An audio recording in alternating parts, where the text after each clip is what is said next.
Corner dalla destra per il Real Siracusa, sul pallone Leone, pronto a battere, palla bassa sul primo palo, la gira in porta e la palla che finisce in fondo al sacco,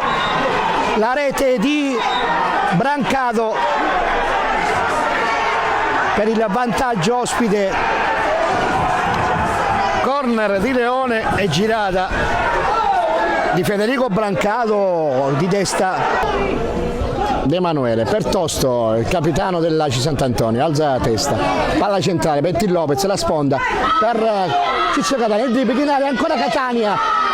il tiro, la palla in rete, il pareggio dell'Aci Sant'Antonio con Ciccio Catania al minuto 41 di questo secondo tempo. Strameritato pareggio per la formazione di casa, la rete di Ciccio Catania che va a gioire in tribuna al 41esimo del secondo tempo, la impatta l'Aci Sant'Antonio 1-1 con Real Siracusa, la rete di Catania al 41esimo della ripresa 1-1 al Comunale.